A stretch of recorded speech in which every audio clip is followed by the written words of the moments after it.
Hello student, इस video के अंदर हम एक्सरसाइज 9.1 का क्वेश्चन नंबर 7 सॉल्व करने वाले हैं। तो देखिए क्वेश्चन नंबर 7 है हमारा, भूमि के एक बिंदु से एक 20 मीटर ऊंचे भवन के शिखर पर लगी एक संचार मीनार के तल और शिखर के उन्नयन कोण क्रम से 45 और 60 डिग्री है।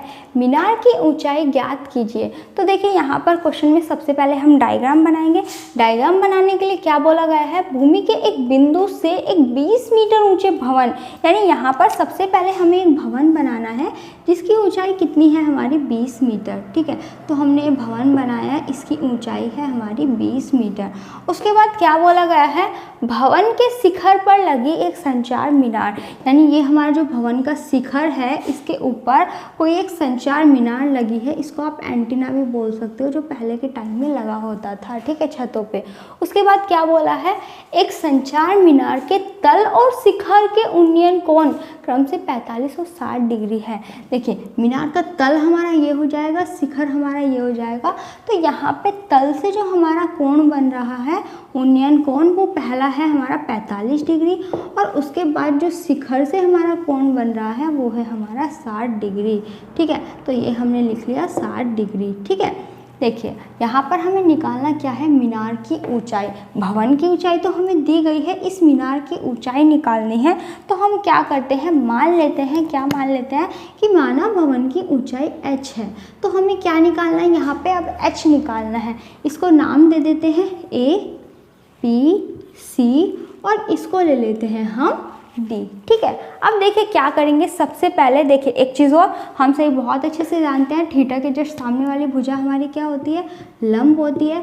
90 डिग्री के जस्ट सामने वाली भुजा क्या होती है, कर्ण होती है। ठीक है, और जो लास्ट में बचे वो हमारा क्या होता है, आधार। ठीक है, तो ये सारी चीज़ें हमें पता है, हमने लिख लिया है। अब जो चीज़ हमें दी गई है उसको लिखेंगे। देखिए क्या दिया है सबसे पहले तो हमें भवन की ऊंचाई दी गई है, यानी हमें दिया गया है BD। तो BD इज इक्वल टू हम लिख लेंगे 20 मीटर। ठीक है, उसके बाद क्या दिया गया है, हमें एंगल दिए गए हैं। देखिए पहला एंगल DCB, तो हम क्या लिखेंगे, angle DCB is equal to 45 degree. उसके बाद हो जाएगा angle ACB, angle ACB is equal to हो जाएगा 60 डिग्री। ठीक है, और हमें निकालना क्या है, यहाँ पर h निकालना है, तो यहाँ लगा देते हैं क्वेश्चन मार्क। अब देखिए पहले तो हम करेंगे छोटे वाले त्रिभुज के लिए, फिर करेंगे बड़े वाले त्रिभुज के लिए। तो देखिए आपको अच्छे से समझ आए, इसीलिए मैं साइड में यहाँ पे एक छोटा त्रिभुज बना देती हूँ। ठीक है, देखिए यहाँ पर हमारी भवन की ऊंचाई कितनी दी गई है, 20 मीटर। उसके बाद हमें क्या दिया गया है, एंगल 45 डिग्री। ये मैं छोटा वाला त्रिभुज बना रही हूँ जिसका नाम है DBC। ठीक है, देखिए इस वाले त्रिभुज की हेल्प से हम निकालेंगे आधार। अब देखिए ध्यान से, हमें लंब यहाँ पे पहले से दिया गया है, आधार हम निकालेंगे। तो लंब और आधार का अनुपात हमारा कौन सा होता है, tan थीटा का। tan थीटा का अनुपात में हमारा क्या होता है, लंब बटे में आधार। तो हम इसी की हेल्प से करेंगे। तो देखिए त्रिभुज का नाम क्या है हमारा, त्रिभुज DBC। त्रिभुज DBC में हमारा क्या हो जाएगा, tan थीटा।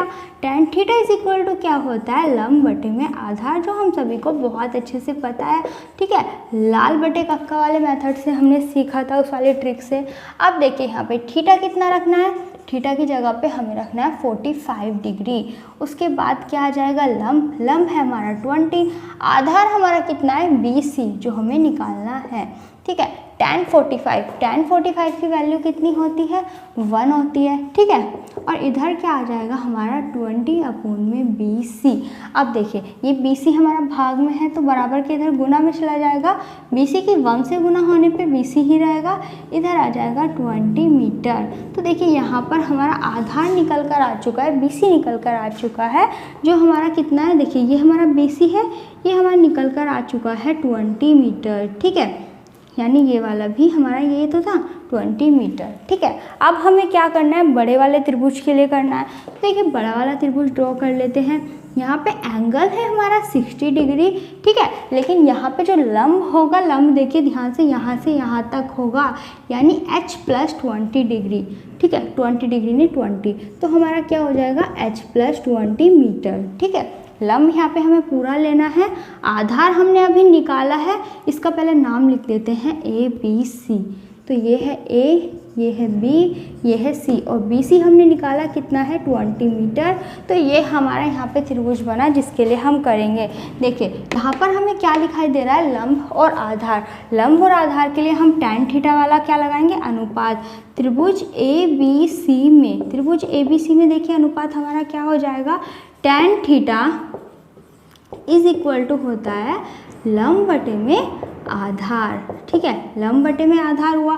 थीटा की जगह पे यहाँ पे क्या रखना है हमें 60 डिग्री और लंब हमारा कितना है, देखिए h प्लस के 20।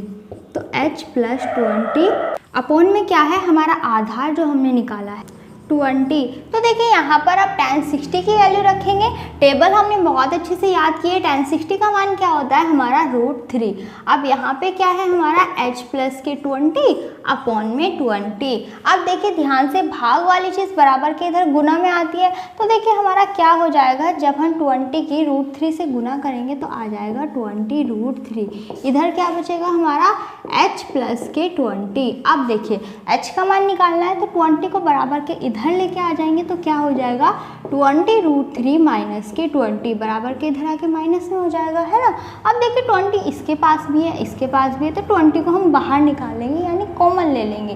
तो यहाँ क्या बचेगा √3 minus 1 is equal to h। इसको सीधा करके लिख लेंगे।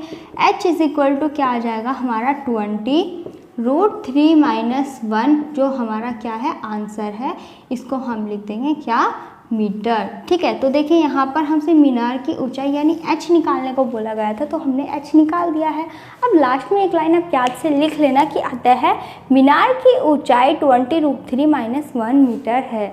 आई होप आपको ये क्वेश्चन अच्छे से समझ आ गया होगा। अगर फिर भी कोई डाउट हो तो कमेंट करके पूछेगा। वीडियो पसंद आई हो तो वीडियो को लाइक कीजिएगा। चैनल पर न्यू हो तो चैनल को सब्सक्राइब करना बिल्कुल मत भूलिएगा। मिलते हैं अपनी अगली वीडियो में। इस वीडियो में बस इतना ही। Thank you.